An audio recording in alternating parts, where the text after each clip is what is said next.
بسم الله الرحمن الرحيم.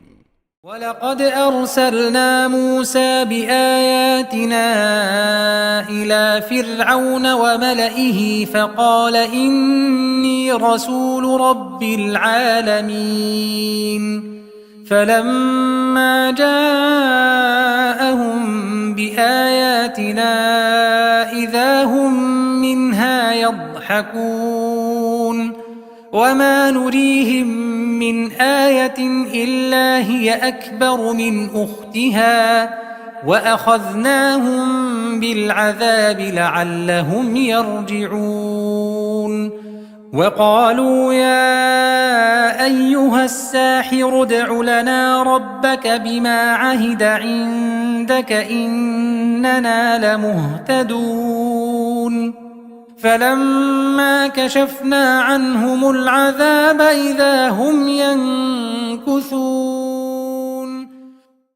السلام عليكم ورحمة الله وبركاته. ഖുർആൻ പദം 1714 ദിവസത്തിലേക്ക് എല്ലാവരെയും ഹാർദമായി സ്വാഗതം ചെയ്യുന്നു. വിശുദ്ധ ഖുർആനിലെ 43-ാമത്തെ അധ്യായമായ സൂറത്ത് സുഹ്റൂഫിലെ 46 മുതൽ 50 വരെയുള്ള ആയത്തുകളാണ് ഇന്ന് പഠന വിധേയമാക്കുന്നത്. ക്ലാസ് ആരംഭിക്കുന്നതിനായി ആദരണീയനായ ഡോക്ടർ A.I. വിലായത്തുള്ള സാഹിബിനെ ക്ഷണിക്കുന്നു. السلام عليكم ورحمة الله وبركاته. أعوذ بالله من الشيطان الرجيم. بسم الله الرحمن الرحيم. ولقد أرسلنا موسى بآياتنا إلى فرعون وملئه فقال إني رسول رب العالمين فلما جاءهم بآياتنا إذا هم منها يضحكون وما نريهم من آية إلا هي أكبر من أختها وأخذناهم بالعذاب لعلهم يرجعون وقالوا يا أيها الساحر ادع لنا ربك بما عهد عندك إننا لمهتدون فلما كشفنا عنهم العذاب إذا هم ينكثون صدق الله العلي العظيم. സൂറത്ത് സുഖ്റൂഫിലെ 46 മുതൽ 50 വരെയുള്ള ആയത്തുകളാണ് ഞാൻ നിങ്ങളെ കേൾപ്പിച്ചിട്ടുള്ളത്. ഒരു ചരിത്ര സംഭവത്തിലേക്ക് അനുവാചകരുടെ ശ്രദ്ധ കൊണ്ടുപോവുകയാണ് നമ്മൾ ഇന്ന് പഠന വിധേയമാക്കുന്ന ഈ ആയത്തുകളിലും തുടർന്നുള്ള ഏതാനും ആയത്തുകളിലുമായിട്ട്. വിശുദ്ധ ഖുർആനിൽ പല സന്ദർഭങ്ങളിലായിട്ട് ആവർത്തിച്ച് പരാമർശിക്കപ്പെട്ടിട്ടുള്ള മൂസ അലൈഹിസ്സലാമുമായി ബന്ധപ്പെട്ട ചരിത്ര സംഭവങ്ങളാണ് ഇവിടെ വിവരിക്കപ്പെടുന്നത്.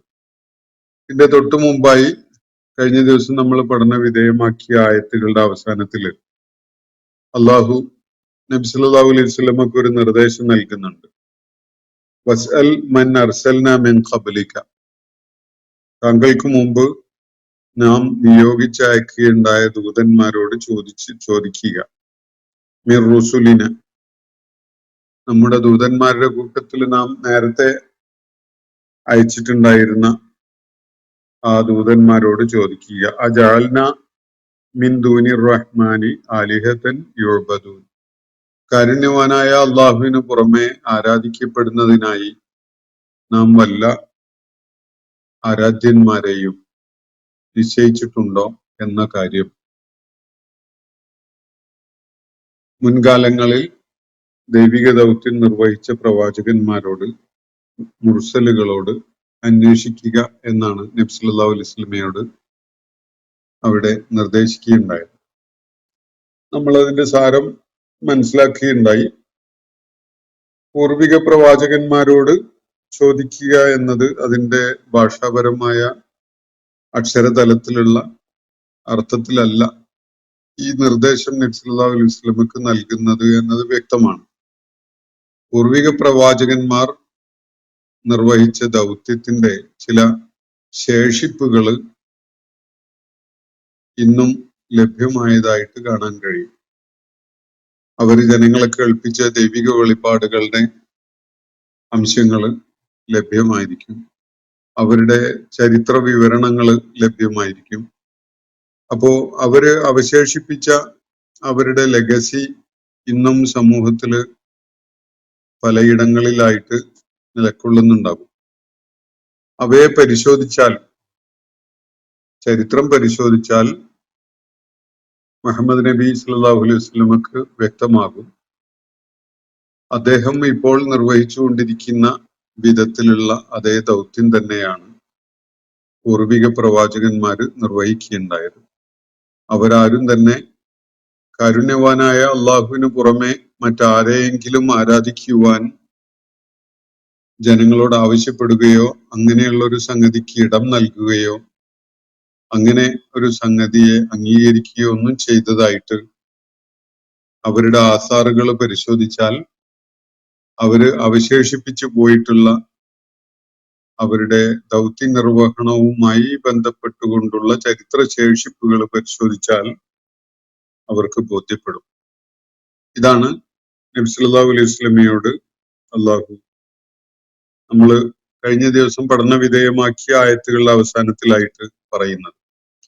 മക്കയിലെ സത്യനിഷേധികൾ സത്യം ഉൾക്കൊള്ളാൻ സന്നദ്ധരാവാതിരുന്നു എന്നതിന്റെ പേരിൽ അള്ളാഹുവിന്റെ പ്രവാചകൻ മനോവ്യഥ അനുഭവിക്കുന്നവൻ ആവേണ്ടതില്ല, മറിച്ച് ഫസ്തംസിക് ബില്ലദി ഊഹിയ ഇലൈക, താങ്കൾക്ക് അവതരിച്ച് കിട്ടിയിട്ടുള്ള, താങ്കൾക്ക് വെളിപ്പാടായിട്ട് അവതരിപ്പിക്കപ്പെട്ടിട്ടുള്ളതിനെ മുറുകെ പിടിക്കുക.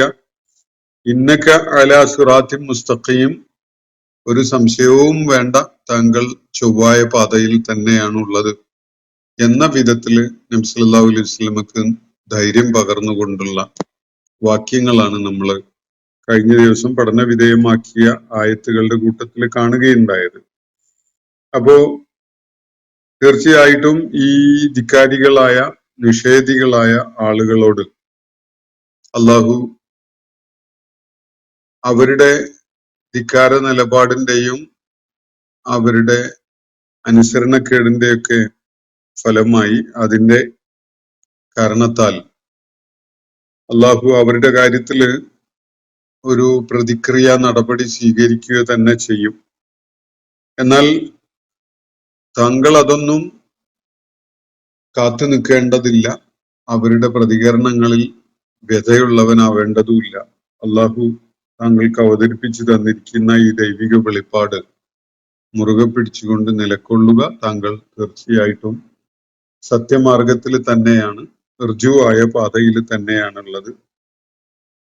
മാത്രവുമല്ല, താങ്കൾക്കായി ഇപ്പോ അവതരിപ്പിക്കപ്പെട്ടിരിക്കുന്ന ഈ വിശുദ്ധ ഖുർആൻ, ഈ ദിക്ർ, അത് താങ്കൾക്കും താങ്കളുടെ സമൂഹത്തിനും വലിയ യശസ് ഉണ്ടാക്കുന്ന ഒരു കാര്യം കൂടിയാണ് എന്ന കാര്യം മനസ്സിലാക്കുക.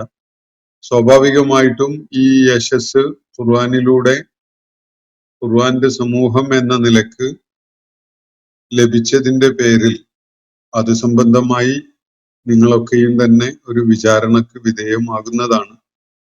കാരണം ഇത് ഏറ്റവും വലിയ അനുഗ്രഹമാണ്. വിശുദ്ധ ഖുർആൻ ഏറ്റുവാങ്ങാൻ സാധിച്ചു എന്നത്, അതിന്റെ സാന്നിധ്യത്തിലാണ് നിങ്ങൾ കഴിഞ്ഞുകൂടുന്നത് എന്നതും നിങ്ങൾക്ക് വലിയ യശസ് നൽകുന്ന ഒരു കാര്യമാണ് എന്നതോടൊപ്പം തന്നെ സ്വാഭാവികമായും നിങ്ങളുടെ മേൽ വന്നു ചേരുന്ന ചുമതലകളുടെ കാര്യത്തില് നിങ്ങൾ വിചാരണക്ക് വിധേയമാകുന്നതുമാണ് എന്നാണ് അള്ളാഹു അവിടെ വ്യക്തമാക്കുകയുണ്ടായത്. അപ്പൊ ഈ ഒരു പശ്ചാത്തലത്തിലാണ് മൂസ അലൈഹിസ്സലാമുമായി ബന്ധപ്പെട്ടുകൊണ്ടുള്ള ഈ ചരിത്ര വിവരണം ഇവിടെ നൽകപ്പെടുന്നത്. ഇവിടെ നബി സല്ലല്ലാഹു അലൈഹി വസല്ലമയോട് ആവശ്യപ്പെടുകയുണ്ടായത് വസ്അൽ മൻ അർസൽനാ മിൻ ഖബ്ലിക മിർ റുസുലിന എന്നാണല്ലോ. താങ്കൾക്ക് മുമ്പ് നാം നിയോഗിച്ച് അയച്ചിട്ടുണ്ടായിരുന്ന ദൂതന്മാരോട് ചോദിക്കുക എന്ന്. ഇത് ഒരു ആലങ്കാരികമായ വിവരണമായി നമുക്ക് മനസ്സിലാക്കാം. പൂർവിക പ്രവാചകന്മാരോട് ചോദിക്കുക എന്നത്, പൂർവിക പ്രവാചകന്മാരുടെ കർമ്മ മാതൃക എന്തായിരുന്നു എന്നത് പരിശോധിക്കുക എന്നാണ് അത് നൽകുന്ന സന്ദേശം. സ്വാഭാവികമായും ഇവിടെ തുടർന്ന് മൂസ അലൈഹി ഇസ്ലാമിന്റെ സംഭവബഹുലമായ ജീവിതത്തിലേക്ക് ശ്രദ്ധ കൊണ്ടുപോകുന്ന ചില കാര്യങ്ങൾ പങ്കുവെക്കുമ്പോൾ ആ ഒരു കാര്യം പൂർവിക പ്രവാചകന്മാരോട് ചോദിക്കുക എന്ന ഒരു കാര്യം പരോക്ഷമായ രൂപത്തില് പൂർവിക പ്രവാചകന്മാരിൽ നിന്ന് അള്ളാഹുവിന്റെ ഈ അന്ത്യപ്രവാചകന് ഉൾക്കൊള്ളാനുള്ള കാര്യം എന്ന നിലക്ക് ഇവിടെ ആ ചരിത്രം വളരെ സംക്ഷിപ്തമായിട്ട് അള്ളാഹു കൊണ്ടുവരികയാണ്. പൂർവിക പ്രവാചകന്മാരോട് മുകളിൽ ഉന്നയിച്ച ചോദ്യം ഉന്നയിക്കപ്പെടുകയാണെങ്കിൽ അവരുടെ ചരിത്ര ശേഷിപ്പുകളിൽ നിന്ന് അത് സംബന്ധമായിട്ട് അറിയാൻ കഴിയുന്ന കാര്യം എന്ന നിലക്ക് അത് ഇവിടെ ചുരുക്കി പറയുകയാണ് എന്നും മനസ്സിലാക്കാം. അപ്പോ നമുക്ക് ഞാൻ ഇന്ന് നിങ്ങളെ കേൾപ്പിച്ച ആയത്തുകളിലേക്ക് കടക്കാം. വലഖദ് അർസൽന മൂസ, നിശ്ചയമായിട്ടും മൂസായെ നാം നിയോഗിച്ച് അയക്കുകയുണ്ടായി. ബി ആയാത്തിന, നമ്മുടെ ദൃഷ്ടാന്തങ്ങളുമായിട്ട്. ഇലാ ഫിറൗന വ മലഇഹി, ഫറോവയുടെയും അയാളുടെ പ്രഭുക്കന്മാരുടെയും ഒക്കെ അടുക്കലേക്കായിട്ട് നാം മൂസ അലൈഹി ഇസ്ലാമിനെ നിയോഗിച്ച് അയക്കുകയുണ്ടായി. അപ്പൊ നേരത്തെ മൻ അർസൽന മിൻ ഖബ്ലിക എന്ന് പറഞ്ഞല്ലോ, അതിന്റെ വേറെ രൂപമാണ് ഇവിടെ വലഖദ് അർസൽന മൂസ എന്ന് പറയുന്നത്. നാം നിയോഗിച്ച് അയച്ചിട്ടുണ്ടായിരുന്ന പ്രവാചകന്മാർ എന്നൊരു റെഫറൻസ് നേരത്തെ നടത്തിയതിന് ശേഷം ഇവിടെ മൂസായെ നാം ഫറോവയുടെയും അയാളുടെ പ്രഭുക്കന്മാരുടെയും അടുക്കിലേക്ക് അയക്കുകയുണ്ടായി എന്നാണല്ലോ പറയുന്നത്. അപ്പൊ ചരിത്രത്തിലെ വിശ്രുതരായ അത്തരം പ്രവാചകന്മാരുടെ, ദൈവിക ദൗത്യം നിർവഹിച്ച പ്രവാചകന്മാരുടെ സന്ദേശത്തിന്റെ രത്നച്ചുരുക്കം എന്തായിരുന്നു എന്നത് ചൂണ്ടിക്കാണിക്കുന്നതിന്റെ ഭാഗമായി ഇവിടെ മൂസ അലൈഹി ഇസ്ലാമിന്റെ ദൗത്യ നിർവഹണത്തെയാണ് അള്ളാഹു ആദ്യമായിട്ട് പരിഗണിക്കുന്നത്. അപ്പോ നമ്മുടെ ദൃഷ്ടാന്തങ്ങളുമായിട്ടാണ് നാം മൂസ അലൈഹി ഇസ്ലാമിനെ ഫിറോവിന്റെയും അയാളുടെ മലഇന്റെയും അയാളുടെ പ്രഭുക്കന്മാരുടെയും പ്രമാണിമാരുടെയും അടുക്കലേക്കായിട്ട് അയക്കുകയുണ്ടായത്. ദൈവിക ദൃഷ്ടാന്തങ്ങളുമായിട്ടാണ് മൂസ അലൈഹി ഇസ്ലാം വരുന്നത്. വിശുദ്ധ ഖുർആനിൽ പലയിടങ്ങളിലുമായി സൂചിപ്പിക്കപ്പെട്ട ധാരാളം ദൃഷ്ടാന്തങ്ങൾ മൂസ അലൈഹി ഇസ്ലാമുമായി ബന്ധപ്പെട്ടുകൊണ്ടുണ്ട്. 9 ദൃഷ്ടാന്തങ്ങളുമായിട്ടാണ് മൂസ അലൈഹി ഇസ്ലാമിനെ അയക്കുകയുണ്ടായത് എന്ന് ഒരിടത്ത് ഖുർആനിൽ പറയുന്നത് നമുക്ക് കാണാൻ സാധിക്കുകയും ചെയ്യും. നമുക്ക് ആ വിശദാംശങ്ങളിലേക്ക് വരാം. അതിന്റെ മുമ്പ് മൂസ അലൈഹി ഇസ്ലാം ഫിറോവിന്റെയും മലകളുടെയും അടുക്കലേക്കായി നിയോഗിച്ചയക്കപ്പെട്ടിരിക്കുന്നത് ദൈവിക ദൃഷ്ടാന്തങ്ങളുമായിട്ടാണ് എന്ന കാര്യം നമ്മൾ ആദ്യം മനസ്സിലാക്കേണ്ടതുണ്ട്. ദൈവിക ദൃഷ്ടാന്തം എന്ന് വെച്ചാൽ മൂസ അലൈഹി സ്വലാം അള്ളാഹുവിന്റെ പ്രവാചകൻ എന്ന നിലക്ക് അവരോട് വെളിപ്പെടുത്തിക്കൊണ്ടിരിക്കുന്ന കാര്യങ്ങൾ, അവരെ കേൾപ്പിച്ചുകൊണ്ടിരിക്കുന്ന കാര്യങ്ങൾ യാഥാർത്ഥ്യമാണ് എന്നത് അവർക്ക് ബോധ്യപ്പെടുന്നതിന് ഉപകരിക്കുന്ന ദൈവിക സൂചനകളാണ്. ആയത്ത് എന്ന് പറഞ്ഞാൽ സൂചന എന്നാണ് ഭാഷാപരമായിട്ട് അർത്ഥം. അത് നൽകുന്ന ഒരു സൂചനയുണ്ട്. സൂചന നൽകേണ്ടി വരുന്നത് കാര്യം തെളിമയോടുകൂടി നമുക്ക് കാണാൻ സാധ്യതയില്ലാത്തൊരവസരത്തിലാണ് നമ്മൾ സൂചനകളെ ആശ്രയിക്കേണ്ടി വരിക. എല്ലാവർക്കും അത് വ്യക്തമാണല്ലോ. ഒരാള് ഇവിടെ വന്നിട്ടുണ്ടായിരുന്നു എന്നതിന് അയാള് തന്നെ സാക്ഷിയായിട്ട് അവിടെ ഉണ്ടെങ്കിൽ പിന്നെ അവിടെ സൂചന ആവശ്യമില്ല. സൂചന ആവശ്യം ഉണ്ടാവുന്നത് അയാൾ അവിടെ ഇല്ലാതിരിക്കുമ്പോഴാണ്. ഒരാൾ ഇവിടെ വന്നു പോയിട്ടുണ്ട് എന്നത് സൂചനകളിൽ നിന്ന് നമ്മൾ മനസ്സിലാക്കൽ എങ്ങനെയാണ്?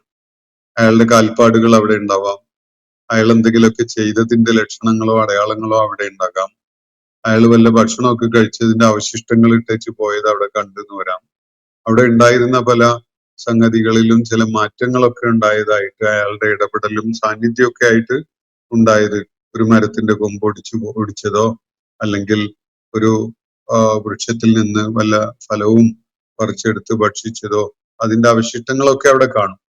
ഇതൊക്കെ വെച്ചുകൊണ്ടാണ് നമ്മൾ ഒരാൾ ഇവിടെ വന്നു പോയിട്ടുണ്ട് എന്ന് അനുമാനിക്കുക. ഒരാൾ ഇവിടെ വന്നു പോയതിന്റെ ചില സൂചനകളാണ്. അതൊരു കരടിയോ പുലിയോ അതുപോലെയുള്ള ഒരു ഹിംസ്ര ജന്തുവാണ് വന്നു പോയിട്ടുള്ളത് എങ്കിൽ നമ്മൾ ആ നിലക്ക് അടയാളങ്ങൾ പരിശോധിക്കും. പുലി വന്നുപോയി എന്നുള്ള നിലക്ക് നമ്മൾ പുലിയുടെ നഖം പതിഞ്ഞ ഭാഗം മണ്ണിൽ അടയാളം ഉള്ളത്, അല്ലെങ്കിൽ അതിന്റെ കാഷ്ടം, അതുപോലെയുള്ള സംഗതികളൊക്കെ നമ്മൾ നിരീക്ഷിക്കും. അങ്ങനെയാണ് നമ്മൾ ഒരു അനുമാനത്തിലേക്ക് എത്തുക. ഇതിനൊക്കെ നമുക്ക് ഭാഷാപരമായി ആയത്ത് എന്ന് പറയാം, സൂചനകളാണ്. അള്ളാഹുവിന്റെ അസ്തിത്വത്തെ നമുക്ക് ബോധ്യപ്പെടുത്തി തരുന്ന, അവനെ നേരിട്ട് കാണാത്ത അവസ്ഥയിൽ അത് ബോധ്യപ്പെടുത്തി തരുന്ന അടയാളങ്ങളാണ് യഥാർത്ഥത്തില് ദൃഷ്ടാന്തങ്ങൾ എന്ന് പറയുന്നത്, ആയാത്തുകൾ എന്ന് പറയുന്നത്. ഒരു പ്രവാചകൻ അവതരിപ്പിക്കുന്ന ആയാത്തുകളില് മുഖ്യമായിട്ടും രണ്ട് സംഗതികൾ അടങ്ങിയിട്ടുള്ളത് കാണാൻ സാധിക്കും. ഒന്ന്, ആ പ്രവാചകൻ ദൈവിക ദൗത്യം നിർവഹിക്കുന്ന ഒരു പ്രവാചകനാണ് എന്നത് വ്യക്തമാക്കുന്ന ചില കാര്യങ്ങളാണ്. അത് കൃത്യമായും ഒരു സൂചന നൽകുന്നു. ഉദാഹരണത്തിന്, മുഹമ്മദ് നബി സല്ലല്ലാഹു അലൈഹി വസല്ലം പ്രവാചകനായിട്ട് ദൗത്യം നിർവഹിക്കുന്ന ഘട്ടത്തിൽ അവർക്കുള്ള ആയത്തായിട്ട്, ദൃഷ്ടാന്തമായിട്ട് ജനങ്ങളുടെ മുന്നിൽ അവതരിപ്പിക്കപ്പെട്ടത് ദൈവിക വെളിപാടുകളുടെ വാചകങ്ങളാണ്. ഈ ആയാത്തുകളാണ്, വിശുദ്ധ ഖുർആനിലെ ആയാത്തുകളാണ്. 40 വയസ്സുവരെ അങ്ങനെ യാതൊരു ലക്ഷണവും കാണിച്ചിട്ടുണ്ടായിരുന്നില്ലാത്ത ഒരു മനുഷ്യൻ, നിരക്ഷരനായ ഒരു മനുഷ്യൻ, ചരിത്രത്തിലെ ഏത് കാലഘട്ടത്തെയും വിസ്മയിപ്പിക്കുന്ന വിധത്തിലുള്ള ഒരു ആഖ്യാന, ഒരു രചന രൂപവുമായിട്ട്, അതിന്റെ ചില ഭാഗങ്ങൾ കേൾപ്പിക്കുന്ന ആളായിട്ട് കടന്നു വരുമ്പോ കൃത്യമായിട്ടും അതൊരു സൂചനയാണ്. ഇത് മുഹമ്മദ് എന്ന വ്യക്തിക്ക് തനിച്ച് നിർമ്മിക്കാൻ കഴിയുന്നതല്ല, ഇത് അദ്ദേഹത്തിന്റെ കോമ്പോസിഷൻ അല്ല എന്നത് ബോധ്യപ്പെടുത്തി തരുന്ന ഒരു കാര്യമാണ്. 40 വയസ്സുവരെ അക്ഷരാഭ്യാസം പോലും ഉണ്ടായിരുന്നില്ലാത്ത, കാവ്യരചന ശീലമുണ്ടായിരുന്നില്ലാത്ത ഒരാള് പെട്ടെന്ന് ഒരു നാൾ അങ്ങനെയുള്ള ചില വെളിപ്പാടുകൾ കേൾപ്പിക്കുന്നു എന്ന് വരുമ്പോ അത് കൃത്യമായൊരു സൂചനയാണ്. മുഹമ്മദ് നബി സല്ലല്ലാഹു അലൈഹി വസല്ലം ദൈവിക വെളിപ്പാട് ലഭിച്ച് അത് ജനങ്ങളെ കേൾപ്പിച്ചു കൊണ്ടിരിക്കുന്ന ആളാണ് എന്നത് മനസ്സിലാക്കാൻ ഉപകരിക്കുന്ന സൂചനകളിൽ ഒന്നാണത്. അത് മാത്രമല്ലല്ലോ, ആ ആയാത്തുകളുടെ ഉള്ളടക്കം പരിശോധിക്കുമ്പോ മുമ്പൊരിക്കലും ഒരാൾക്കും, മനുഷ്യരുടെ കൂട്ടത്തിൽ ഒരാൾക്കും കേൾപ്പിക്കാൻ സാധിച്ചിട്ടില്ലാത്ത വിധത്തിലുള്ള യുണീക്ക്നെസ് ഉള്ള കാര്യങ്ങളാണ് ആ ആയാത്തുകളിൽ അടങ്ങിയിട്ടുള്ളത് എന്നത് കാണുമ്പോൾ ഇത് മനുഷ്യന് തന്നെ, അത് ഏത് കാലഘട്ടത്തിലെ എവിടെയുള്ള ആളാണെങ്കിലും മനുഷ്യവർഗത്തിൽപ്പെട്ട ഒരാൾക്കും തന്നെ തയ്യാറാക്കാൻ കഴിയുന്നതല്ല എന്ന കാര്യവും ബോധ്യപ്പെടും. ഇങ്ങനെയുള്ള സൂചനകളാണ് ആയാത്തുകൾ എന്ന് പറയുന്നത്. മൂസ അലൈഹി ഇസ്ലാമിനെ സംബന്ധിച്ചിടത്തോളം ഇവിടെ അള്ളാഹു അദ്ദേഹത്തെ നിയോഗിച്ചയക്കുകയുണ്ടായത് ചില ആയാത്തുകളുമായിട്ടാണ്. അള്ളാഹുവിന്റെ ഏകത്വത്തെ ബോധ്യപ്പെടുത്തുന്ന ആയാത്തുകൾ, മൂസ അലൈഹിസ്സലാം അള്ളാഹുവിന്റെ പ്രവാചകനാണ് എന്ന കാര്യം ബോധ്യപ്പെടുത്തുന്ന ആയാത്തുകൾ. അങ്ങനെയുള്ള സൂചനകളാണ് ഈ സംഗതികളിൽ തെളിഞ്ഞു കാണുന്നത്. ആ സൂചനകളെ മനസ്സിരുത്തി മനസ്സിലാക്കാൻ ശ്രമിക്കുന്ന ഏതൊരാൾക്കും ഈ രണ്ട് കാര്യങ്ങൾ ബോധ്യപ്പെടും. ഒന്ന്, അത് കേൾപ്പിച്ചുകൊണ്ടിരിക്കുന്ന ആള് അത് സ്വന്തം നിലക്ക് പറയുന്നതല്ല, ദൈവികമായി പകർന്നു നൽകപ്പെട്ട കാര്യങ്ങൾ ജനങ്ങളെ കേൾപ്പിക്കുകയാണ് എന്നൊരു കാര്യം. രണ്ടാമത്തത്, ഈ മനുഷ്യനെ ദൈവിക ദൂതനായി നിയോഗിച്ചയച്ച ഒരു ദൈവമുണ്ട്, ഈ പ്രപഞ്ചത്തിന്റെ സ്രഷ്ടാവായ ഒരു തമ്പുരാനുണ്ട് എന്ന കാര്യം ആ സംഗതികളിൽ നിന്ന് ബോധ്യപ്പെടും. അപ്പൊ അള്ളാഹു ഇവിടെ പറയുന്നത്, വലഖദ് അർസൽനാ മൂസാ ബി ആയാത്തിന, നിശ്ചയമായിട്ടും മൂസ അലൈഹിസ്സലാമിനെ നാം നമ്മുടെ ഇത്തരം ശക്തമായ പ്രതിഭാസങ്ങളുമായി, ഈ ആയാത്തുകളുമായി അയക്കുകയുണ്ടായി. ഇലാ ഫിറഔന വ മലഇഹി, കടുത്ത ധിക്കാരിയായി ജീവിച്ചിരുന്ന, ഏറ്റവും ചരിത്രത്തിൽ ഏറ്റവും ഏറെ അറിയപ്പെടുന്ന സ്വേച്ഛാധിപതികളുടെ കൂട്ടത്തിലെ ഏറ്റവും ശ്രദ്ധേയനായ ഒരു വ്യക്തി ഫിറഔൻ. ആ കാലഘട്ടത്തിൽ എന്നല്ല, ചരിത്രത്തിലുടനീളം തന്നെ സ്വേച്ഛാധിപത്യത്തിന്റെ ഏറ്റവും പരമകാഷ്ഠ തന്നെ പ്രാപിച്ച ആ ഒരു ധിക്കാരത്തിന്റെയും സ്വേച്ഛാധിപത്യത്തിന്റെയും ഏറ്റവും കൂടിയ അളവ് പ്രകടിപ്പിച്ചുകൊണ്ടിരുന്ന ഒരു ഭരണാധികാരി. അങ്ങനെയുള്ള ഒരാളുടെ അടുക്കിലേക്കാണ് ഫിറൗന്റെ അടുക്കിലേക്കാണ് മൂസ അലൈഹി ഇസ്ലാമിനെ അള്ളാഹു അയക്കുന്നത്. അയാളെ പിന്തുണച്ചുകൊണ്ട് നാട്ടിലെ കുറെ പ്രഭൃതികൾ ഉണ്ടായിരുന്നു. അയാളുടെ വംശത്തിൽപ്പെട്ട, കോപ്റ്റിക് വംശത്തിൽപ്പെട്ട, ഖിബ്തി വംശത്തിൽപ്പെട്ട പലരും അങ്ങനെയാണ് ഏത് ഭരണ സംവിധാനവും നിലനിൽക്കുന്നത് അതിനെ പിന്തുണക്കുന്ന സ്തുതി പാഠകരായ കുറെ ആളുകളെ വശത്താക്കിക്കൊണ്ടാണ്. അവരൊന്നും സത്യസന്ധതയുള്ള ആയി ഇയാള് അർഹതക്കുള്ള അംഗീകാരമായിട്ട് ഇയാൾക്ക് പിന്തുണ നൽകുന്നതൊന്നുമല്ല. പല താല്പര്യങ്ങളുടെയും ആളുകളാണ്. എല്ലായിടത്തും നമുക്ക് കാണാൻ കഴിയുക അങ്ങനെയാണ്. ആളുകൾ നിലപാടുകൾ സ്വീകരിക്കുന്നത് തീർത്തും സത്യസന്ധമല്ലാത്ത, ഒട്ടും തന്നെ സത്യം പരിഗണിച്ചുകൊണ്ടുള്ള, നീതി എന്ത് എന്ന് പരിഗണിച്ചുകൊണ്ടുള്ള ഒന്നല്ല. അങ്ങനെ എല്ലാ ആളുകളും നിലപാടുകൾ രൂപപ്പെടുത്തുന്നത് എന്നത് മനസ്സിലാക്കാൻ നമുക്ക് സമകാലിക ചരിത്രം തന്നെ ധാരാളം മതി. അപ്പോ ഫറോവയുടെ കൂടെ ഈജിപ്തിലെ ധനികരും സമ്പന്നരും വരേണ്യരുമായ ധാരാളം ആളുകളാണ് നിരന്നിരുന്നു. നമ്മുടെ നാട്ടിലും അങ്ങനെയുള്ള അതിസമ്പന്നരായ ആളുകള് അധികാരം കൈയാളുന്നവരോട് ഒട്ടി നിൽക്കുന്ന ഒരു കാഴ്ച നമ്മൾ കാണുന്നുണ്ട്. അത് അവരോട് ഒട്ടി നിൽക്കുന്നതിന് അവർക്ക് പല താല്പര്യങ്ങളും ഉണ്ടാകും. അവരുടെ വ്യാവസായിക ലോകത്തെ വികസിപ്പിച്ചെടുക്കുന്നതിന് അതിന് തടസ്സമില്ലാത്ത ലാഭം കൊയ്തെടുക്കാൻ കഴിയുന്ന വിധത്തിലുള്ള നിയമങ്ങളൊക്കെ ഉണ്ടായി കിട്ടുന്നതിന്, നിയമ തടസ്സങ്ങൾ നീങ്ങി കിട്ടുന്നതിനൊക്കെ വേണ്ടിയാണ് അവര് ഈ അധികാരം കൈയാളുന്നവനെ ഒട്ടി നിൽക്കുന്നത്. അതേപോലെ എല്ലാ കാലഘട്ടത്തിലും അധികാരം കൈയാളുന്നവരെ ഒട്ടി നിൽക്കുന്ന ആളുകൾ ഉണ്ടായിരുന്നു. ഫിറോവിന്റെ കാലത്തും അയാളോടൊപ്പം അയാളെ പിന്തുണക്കുന്നവരായി ഒരു മലക് തന്നെയുണ്ട്. ഒരു മലക് എന്ന് പറയുന്നത് പ്രമാണിമാരും പ്രഭുക്കന്മാരും ധനാഢ്യരുമായ ആളുകൾ, പല ഇൻട്രസ്റ്റ് ഗ്രൂപ്പുകളുടെയും ആളുകൾ എന്ന് പറയാം.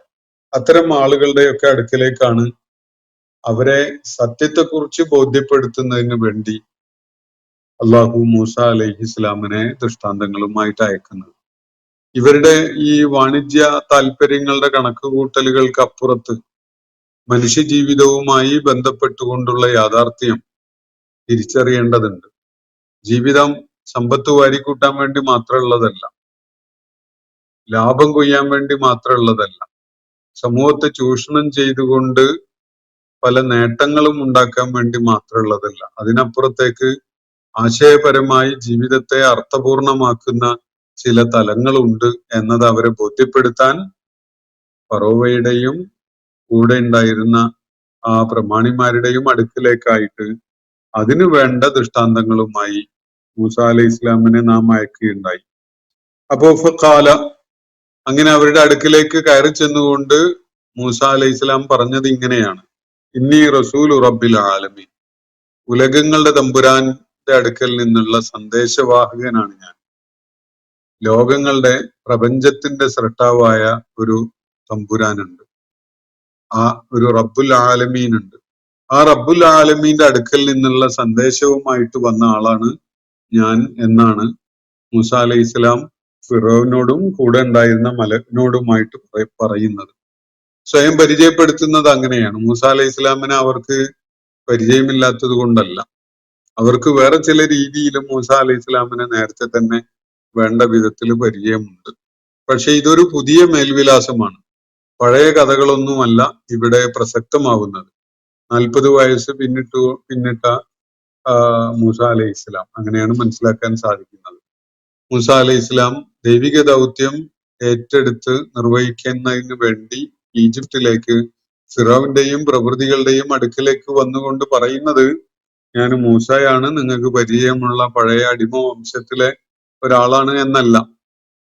ബനൂ ഇസ്രായേൽ സമൂഹത്തിലെ, നിങ്ങൾ അടിമകളാക്കി വെച്ചിരുന്ന സമൂഹത്തിലെ കൂട്ടത്തിൽപ്പെട്ട ഒരാളാണ് ഞാൻ എന്ന നിലക്ക് പരിചയപ്പെടുത്തിക്കൊണ്ടല്ല മൂസ അലൈഹി ഇസ്ലാം വരുന്നത്.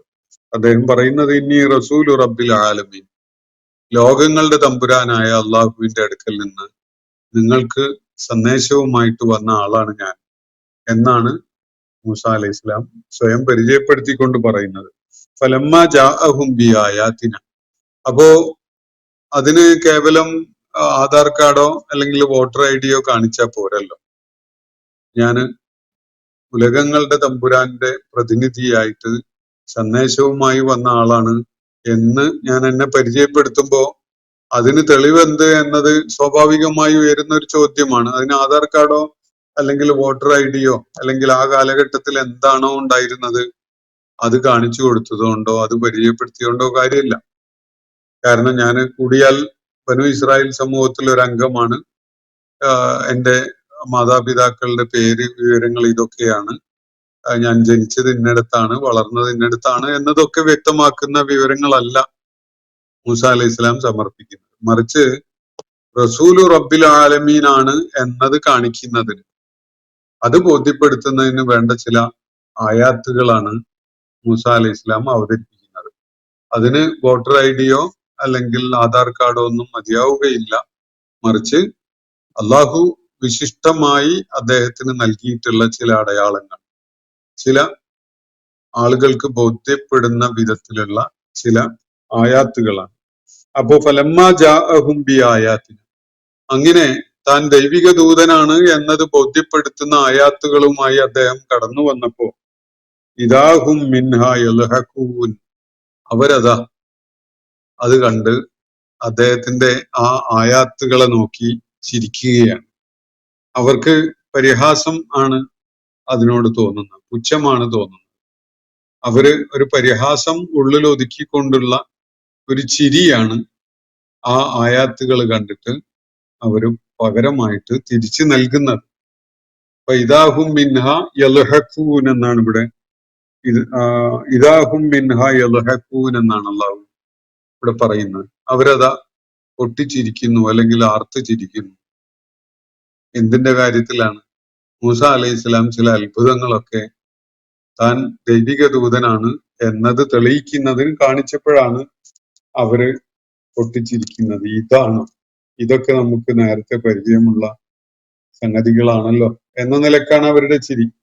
വമാനുരീഹിം മിൻ ആയത്തിൻ ഇല്ലാ ഹിയ അക്ബറു മിൻ ഉഖ്തിഹ. അങ്ങനെ ഒന്നോ രണ്ടോ ആയാത്തുകളല്ല, 9 ദൃഷ്ടാന്തങ്ങൾ നാം മൂസാക്ക് നൽകുകയുണ്ടായി എന്ന് ഖുർആൻ ഒരിടത്ത് വ്യക്തമാക്കിയിട്ടുണ്ട്.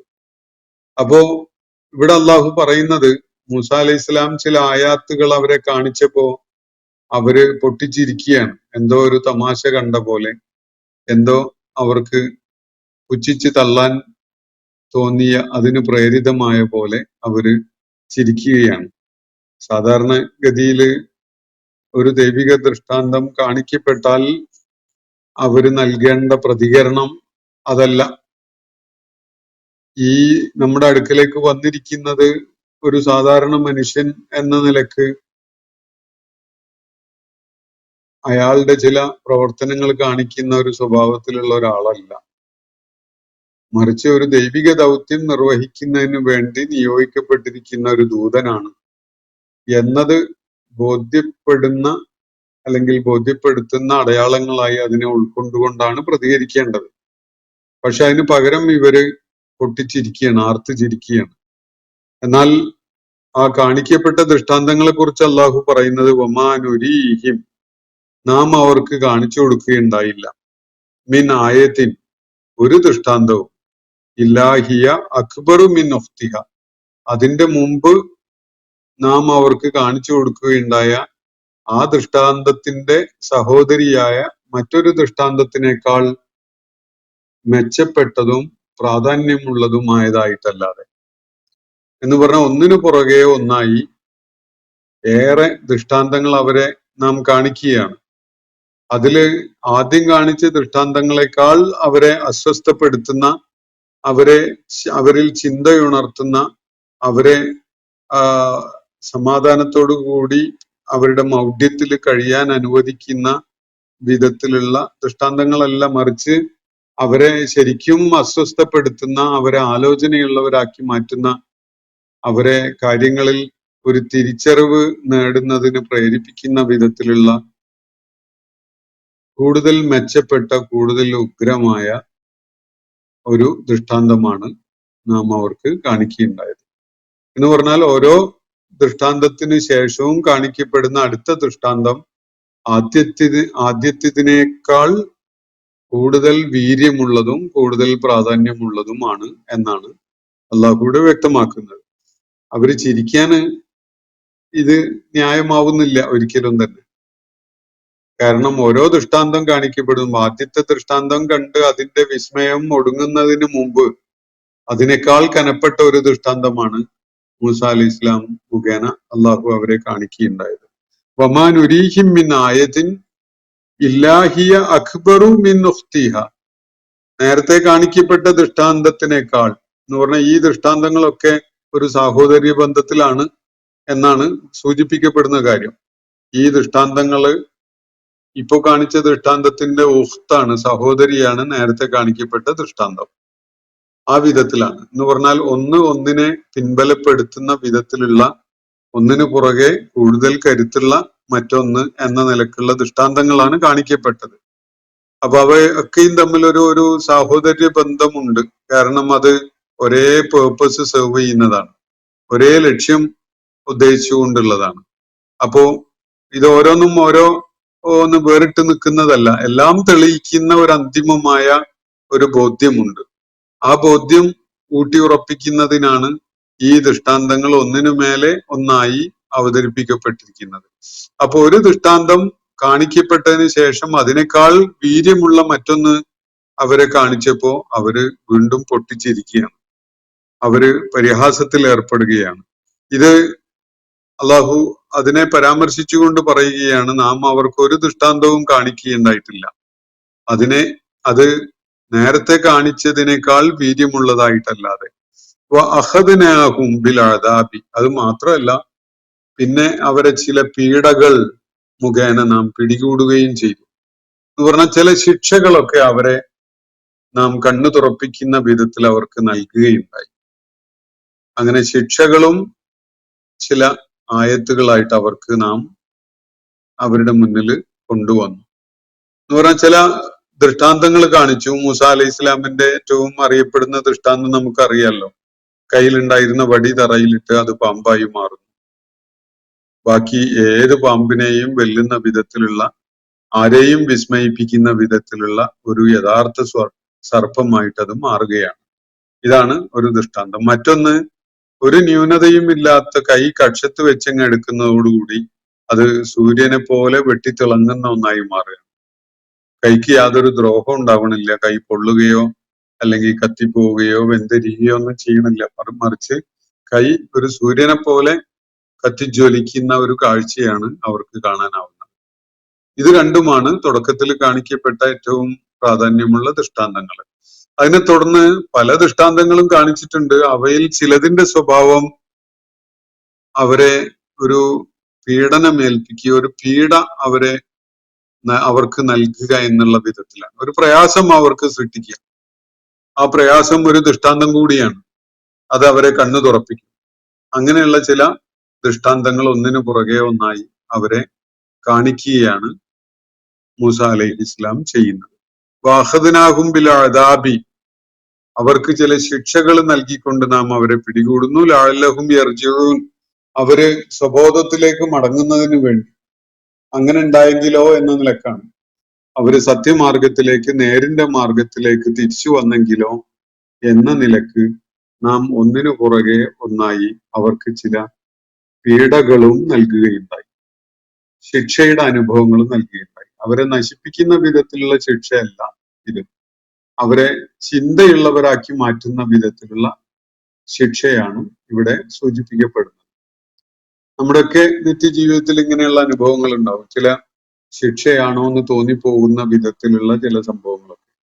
അത് വലിയൊരു സാധ്യത നമുക്ക് ഒരു തിരിച്ചറിവുണ്ടാകുന്നതിനും നമ്മളെ കണ്ണു തുറപ്പിക്കുന്നതിനും 100% ഹക്കായ മാർഗത്തിലേക്ക് നമ്മൾ തിരികെ വരുന്നതിനും വേണ്ടിയാണ് അത്തരം ചില അദാബുകള് എന്ന് തോന്നുന്ന അനുഭവങ്ങൾ അള്ളാഹു നമുക്ക് നമ്മുടെ ജീവിതത്തിൽ ഉണ്ടാക്കി തരുന്നത്.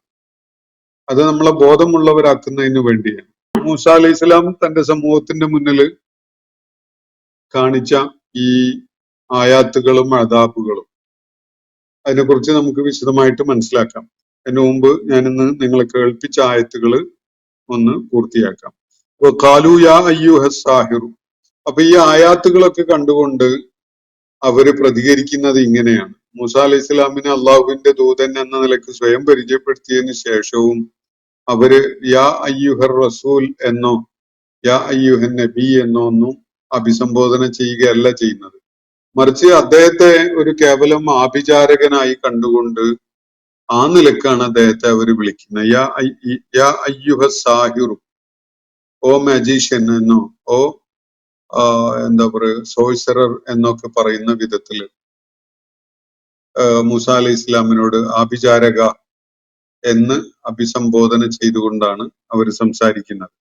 അത് മൂസ അലൈഹി ഇസ്ലാം സ്വയം പരിചയപ്പെടുത്തിക്കൊണ്ട് അവരോട് സംസാരിച്ച കാര്യത്തിനെ ഏറ്റവും ചുരുങ്ങിയത് ഞങ്ങൾ അംഗീകരിച്ചിട്ടില്ല എന്ന് പറയുന്നത് കൂടി പറയുന്ന കാര്യമെങ്കിലും ഈ അഭിസംബോധന രീതിയിൽ അടങ്ങിയിട്ടുള്ളത് കാണാൻ കഴിയും. അതിനപ്പുറത്തേക്ക് അതിൽ പുച്ഛിക്കലും പരിഹസിക്കലും ഒക്കെ ഉള്ളതായിട്ട് കാണുന്നതിന് തെറ്റൊന്നുമില്ല. ചിലര് അത് ആദരവോടുകൂടി വിളിക്കുകയാണ് എന്നൊക്കെയുള്ള വിധത്തില് വിശദീകരിക്കുന്നത് കാണാം. പക്ഷെ അത് സ്വീകാര്യമായിട്ട് തോന്നുന്നില്ല നമുക്ക്. ഇപ്പൊ വേണമെങ്കിൽ ചിലര് പണ്ഡിതരെ എന്ന് പറയുന്ന വിധത്തില്, അല്ലെങ്കിൽ നമ്മൾ ഈ കാലഘട്ടത്തിലെ ഒരു സമാനമായ ഒരു സംഗതി എടുത്ത് കാണിക്കുകയാണെങ്കിൽ ഫിലിം സ്റ്റാർസ് ഒക്കെ അല്ലെങ്കിൽ സ്പോർട്സ് സ്റ്റാർസ് ഒക്കെ വളരെ ആദരിക്കപ്പെടുന്ന ഒരു കാലഘട്ടത്തിലാണല്ലോ നമ്മളുള്ളത്.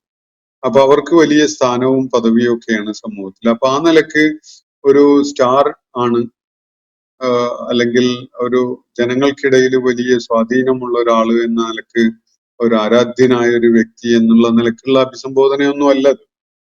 അങ്ങനെയാണ് എന്നത് ചിലര് വിശദീകരിച്ച് ആ വിധത്തിൽ വിശദീകരിച്ച് നോക്കുന്നുണ്ട്. പക്ഷെ ഈ ആയാത്തുകളുടെയും അതിലടങ്ങിയ കാര്യങ്ങളുടെയും ഒഴുക്ക് അതിന് അങ്ങനൊരു രീതിയിൽ അതിനെ കാണുന്നതിന് നമുക്ക് യോജിച്ചതായിട്ട് തോന്നുന്നില്ല. അപ്പൊ കാലു അവര് പ്രതികരിച്ചത് ഇങ്ങനെയാണ്, യാ അയ്യുഹ സാഹിർ, ഏ ആഭിചാരക എന്ന് വിളിച്ചുകൊണ്ടാണ്.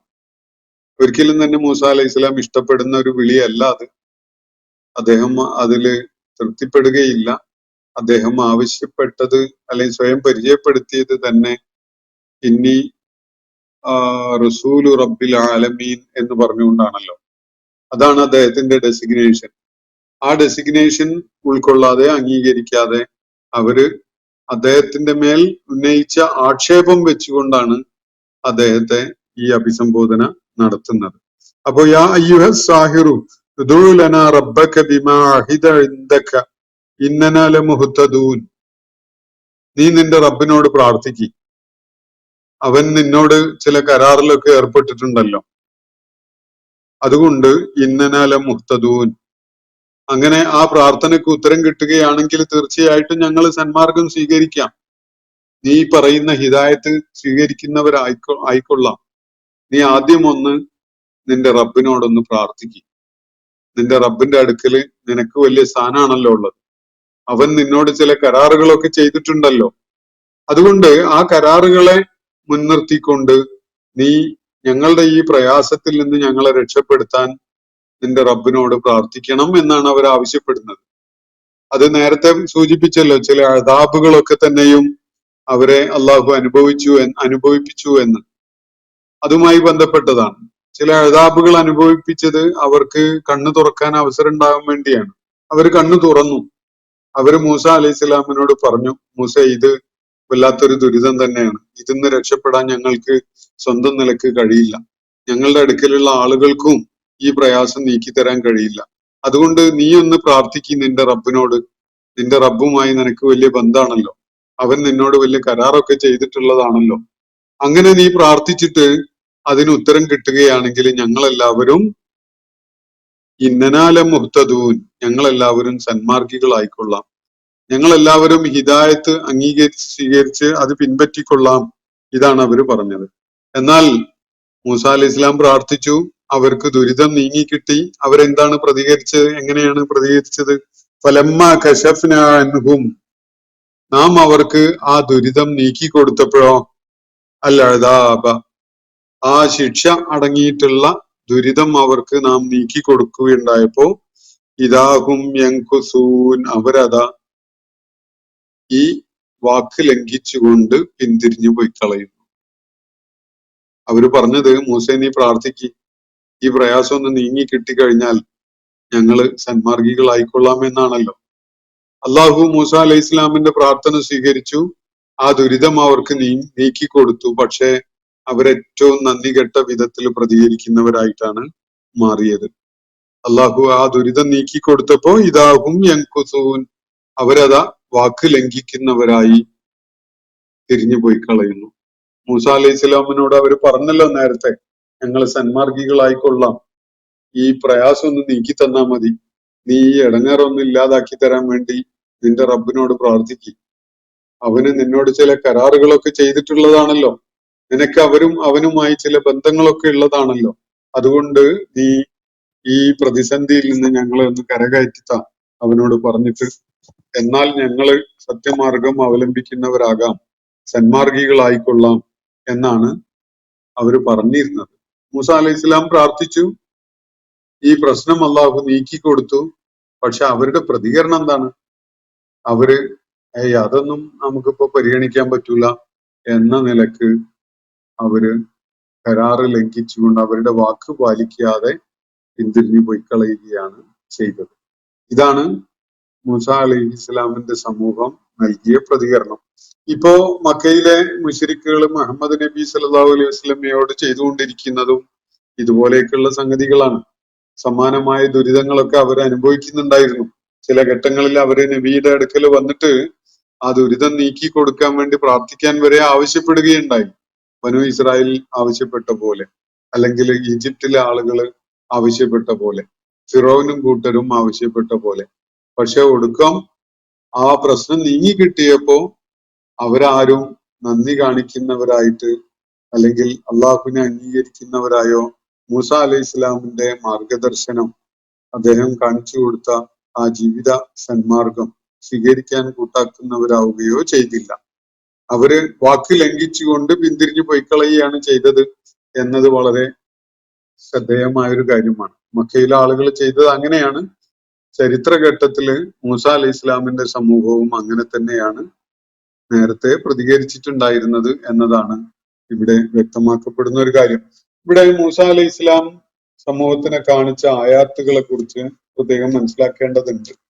യഥാർത്ഥത്തിൽ മൂസ അലൈഹി ഇസ്ലാം ഒന്നിനു പുറകെ ഒന്നായി, ആദ്യത്തേതിനേക്കാൾ വീര്യം കൂടിയ ഒന്ന് അതിനെ തുടർന്ന് ഉള്ളതായി 9 ദൃഷ്ടാന്തങ്ങൾ കാണിച്ചതായി ഖുർആൻ പരാമർശിക്കുന്നുണ്ട്. ഒരുപക്ഷെ അതിനോട് ചേർത്ത് പറയാവുന്ന വേറെ ചിലതും ഒക്കെ ഉണ്ടാവുകയും ചെയ്യും. വിശുദ്ധ ഖുർആൻ പരാമർശിക്കുന്ന ഇത്തരം ദൃഷ്ടാന്തങ്ങളിൽ ഏറ്റവും ശ്രദ്ധേയമായ, ഏറ്റവും പ്രാധാന്യമുള്ള ഒരു സംഗതി, മൂസ അലൈഹി സ്വലാം ഫിറൗന്റെ രാജ സദസ്സിലേക്ക് അല്ലെങ്കിൽ രാജധാനിയിലേക്ക് കയറി ചെന്ന ഉടനെ തന്നെ അദ്ദേഹത്തെ വിസ്മയിപ്പിക്കുന്ന വിധത്തിൽ കാണിച്ച 2 ദൃഷ്ടാന്തങ്ങളുണ്ട്. അതിലൊന്ന്, അദ്ദേഹത്തിന്റെ കയ്യിലുണ്ടായിരുന്ന വടി തറയിലിട്ടപ്പോ അതൊരു അത്യുഗ്രൻ സർപ്പമായി രാജാവ് ഉൾപ്പെടെയുള്ളവര് പേടിച്ച് പിന്മാറുന്ന ഒരു അവസ്ഥയുണ്ടായി. അത് കൺകെട്ടായിട്ട് സർപ്പമായി തോന്നിപ്പിക്കപ്പെട്ട ഒരു കാഴ്ചയൊന്നുമല്ല, ശരിക്കും സർപ്പം തന്നെയാണ്.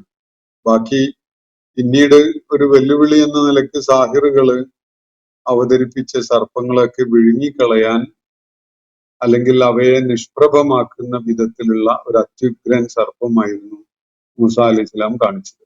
ഇതാണ് ഒരു ദൃഷ്ടാന്തം. ആ ജാലവിദ്യയുടെയും അതുപോലെ ആഭിചാരക്രിയയുടെയും ഒക്കെ പേരിൽ ഏറ്റവും ഏറെ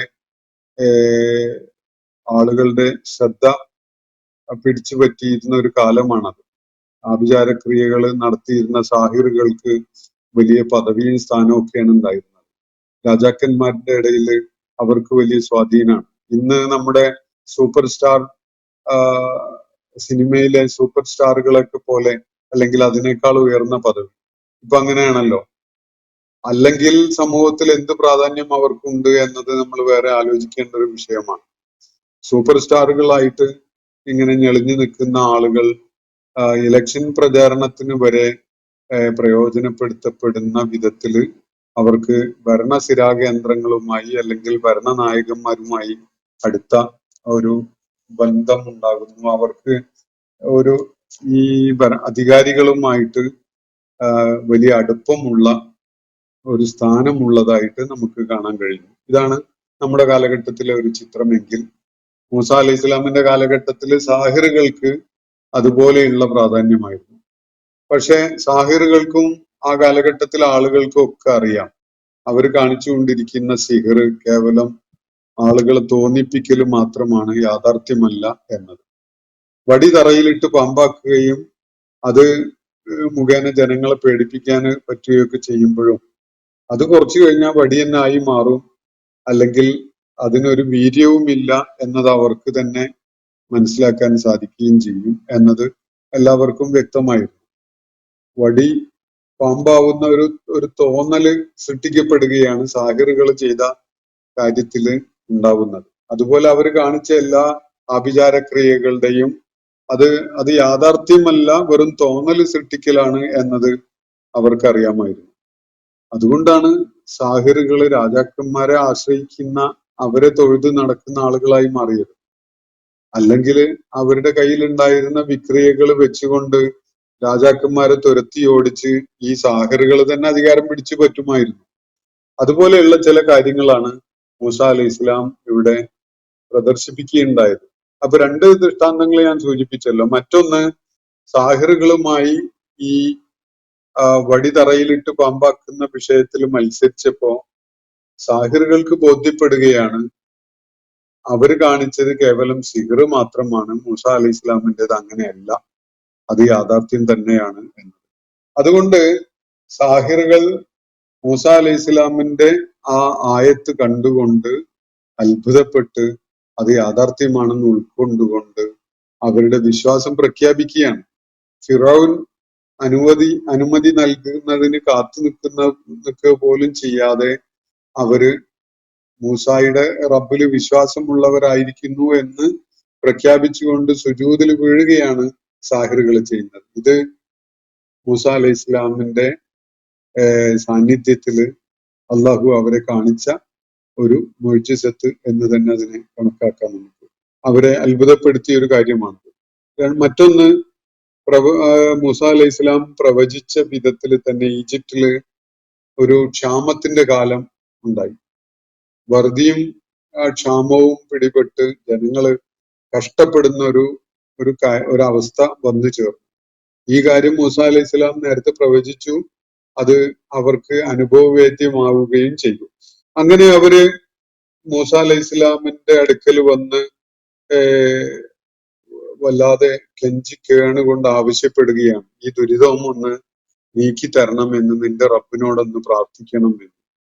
അത് അംഗീകരിക്കുകയാണെങ്കിൽ, അല്ലാതെ പ്രാർത്ഥിച്ചിട്ട് അതിന് പരിഹാരം ഉണ്ടാവുകയാണ്, അവരുടെ ഈ ക്ഷാമവും വറുതിയും ഒക്കെ നീങ്ങി കിട്ടുകയാണെങ്കിൽ തങ്ങള് സത്യമാർഗം സ്വീകരിക്കുന്നവരാകാം എന്ന് വരെ അവര് പറയുകയുണ്ടായതാണ്.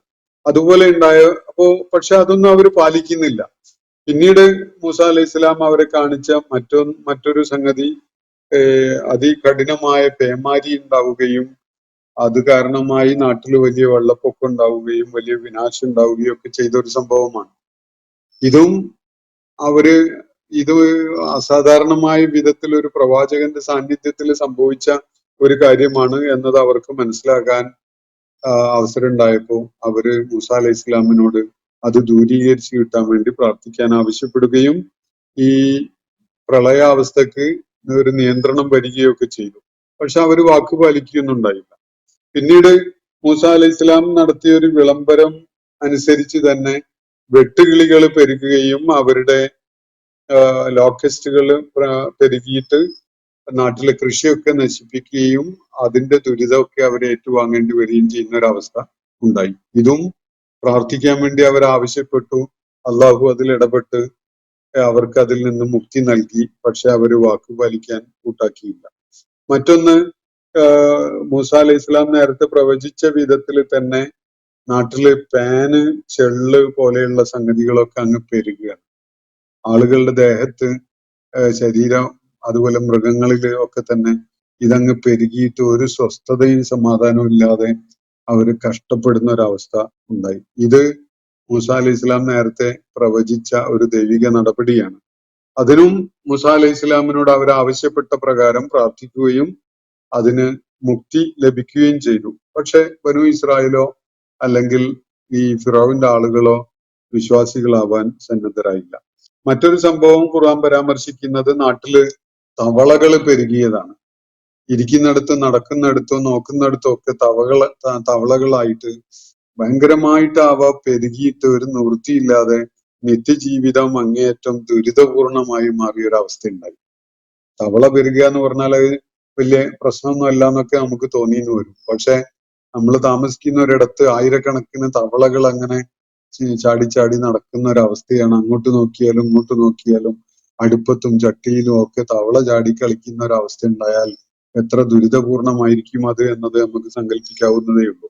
ഇതും അവര് ആവശ്യപ്പെട്ട പ്രകാരം മൂസ അലൈഹി ഇസ്ലാം പ്രാർത്ഥിക്കുകയും അങ്ങനെ അതിൽ നിന്ന് അവർക്ക് മുക്തി ലഭിക്കുകയും ചെയ്തതാണ്. അതുപോലെ നേരത്തെ തന്നെ മൂസ അലൈഹി ഇസ്ലാം അവരോട് താക്കീത് ചെയ്തിരുന്ന വിധത്തില് അവരുടെ ജലാശയങ്ങള്, കിണറുകള്, കുളങ്ങള്, അരുവികള് ഒക്കെ തന്നെ രക്തം നിറഞ്ഞൊരവസ്ഥ ഉണ്ടായി. ശുദ്ധജലം കിട്ടാണ്ടായി. എല്ലായിടത്തും രക്തം കലർന്ന വെള്ളമാണുള്ളത്. അത് അവർക്ക് കുടിവെള്ളം ഇല്ലാത്തൊരവസ്ഥ ഉണ്ടായി. ഈ മലിനജലമായി മാറിയപ്പോൾ മത്സ്യങ്ങളൊക്കെ ചത്തു പൊങ്ങാൻ തുടങ്ങി. അങ്ങനെ ജീവിതം അങ്ങേയറ്റം ദുസ്സഹമായ ഒരവസ്ഥ സംജാതമായി. ഇതും പ്രവചിക്കപ്പെട്ട കാര്യമാണ്.